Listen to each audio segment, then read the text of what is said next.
Hey guys, this is John from US Dash Camera. Today got a pretty exciting new review and comparison on the new A119 Mini. This is the first large iteration of the A119 series since the A119 V3. Viofo was kind enough to send this unit out for review, and I did keep my original V3 this whole time. I've actually been using it as my secondary main camera, so I really liked this camera. While it didn't have a lot of advanced features like Wi-Fi, voice notification, it did have some decent features such as buffered parking mode. But because the parking mode wasn't as advanced as some of the more high-end cameras, I just used it for filming while driving. What was so great about this camera was it was very affordable. I believe around $120 at the time if you got it with a GPS mount. But most of all, Viofo really works hard to tweak their firmware to get the best quality video that they can out of a chipset and image sensor. So if you want to compare some of the specs, both of them have a 140-degree wide angle view. Both of them do have a f1.6 aperture. Of course, we do have a supercapacitor, as all Viofo cameras do. If you're new to dash cameras, supercapacitors are better than batteries because they can withstand more extreme temperatures. Like the previous model, we got a GPS logger, which is the mount that the camera connects to, and then the power cord connects to the mount. This one does have built-in Wi-Fi, so we are going to be able to use the Viofo app. And it says here this one does have advanced parking mode also. We are going to get a little boost in the video. We have 1440p and up to 60 frames per second, where this older version only did 1440p and 30 frames per second. Now both of them go up to 1600p, but from a lot of tests I've seen, it seems like 1440p with a high bit rate is the better option to go with, so that's how I tested this. Now looking at them both, you'll see, as this one's called the Mini, it does look slightly shorter. It is slightly narrower, and the screen is a 1.5 inch screen instead of this 2-inch screen. You can see the button layout's a little different.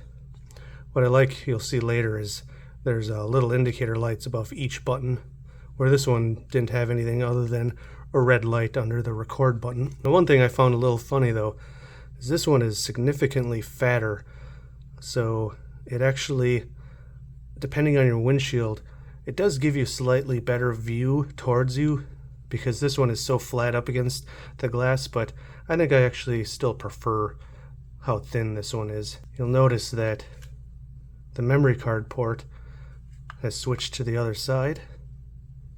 There is a USB-C on that side also, where this one had micro USB and a video output.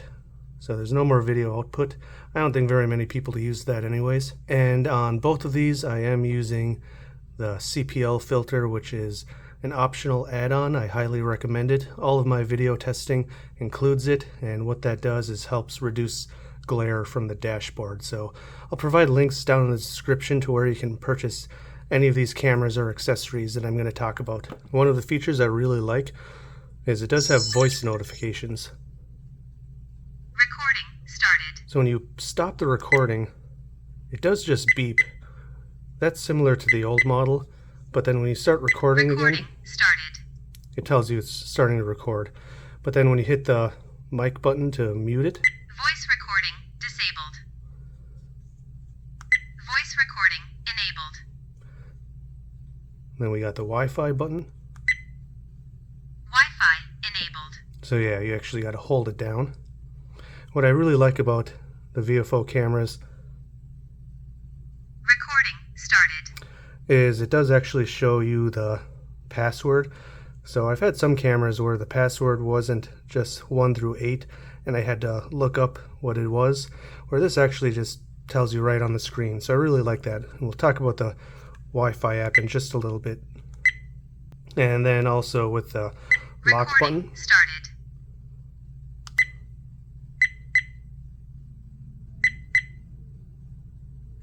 Video protected. So that gives you confirmation that you did hit the correct button. Let's compare that quickly to the old camera. So you hear it turns on with that noise. Now if I hit the power or record button, it'll continue to beep, notifying you that it's not recording. And then you just have to hit it again, and once it stops beeping, you know you did hit the record button. But you can see here, when I hit the microphone button, it doesn't alert you. When you hit this, it does beep, and it beeps very similarly to when you hit the record button to turn it off, but it only does that beep 3 times, so that's how you would know. But it certainly isn't as convenient as having voice alerts that, confirm to you what you actually pressed. So I really like that feature. Now, of course, you can go through the menu just like the old way. One thing I wanted to point out is this model does have HDR over WDR, or wide dynamic range, so this is supposed to be better than wide dynamic range. But what's even cooler about this is you can have it turn on in the evening and then have it turn off in the morning, so that way you're getting the better picture quality at night with a high dynamic range, but then you aren't getting any of the overly blasted colors or contrast during the daytime. So I really like that feature, and it's worth noting in the review. Now, the Wi-Fi app is going to be the same app for Android and iOS for the other models that use Wi-Fi, such as the A129. It's going to allow you to view a live feed, which will help you set to the angle of your camera. But also, of course, you can check all of your settings. You can synchronize the time in this menu, which is very convenient. And if you want to put in something like your license plate or your channel name or your own name, it's a lot easier to do this on your phone than it is with the little buttons on the camera on this tiny screen. So the Wi-Fi app is definitely a welcome addition. And from here, you can view your files. Now, I accidentally just had to format my memory card, so all I have is some shots from my desk, but you can see here you can view the files and then you can download them, and of course you can delete them from your memory card if you wanted to delete any of them for whatever reason. And then if you back out to the main menu, you can view any of those files you downloaded from your phone when you're disconnected from the camera. So I really like that they finally added Wi-Fi to the A119 cameras. And like a lot of the other recent Viofo cameras, we do have this wireless Bluetooth remote control. Now, I personally don't ever really use this, but I can see if you have a windshield that's hard to reach, maybe your camera's way on the right side of your rear view mirror and it's hard to reach up there to hit that emergency lock button, you can place this somewhere nearby you or even on your steering wheel, and you just have to press that button and it will send a wireless signal to the camera to lock that current file.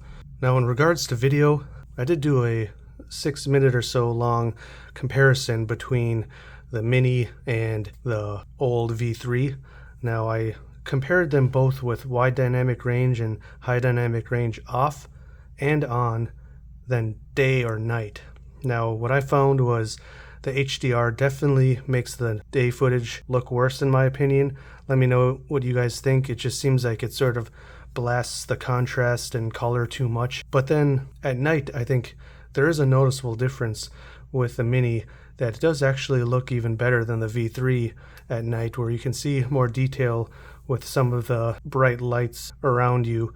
And that's exactly what the high dynamic range is here for. It's giving you a much better range in high intense light versus dark shadowy areas. I'll provide a link down in the description to where you can watch this entire long video.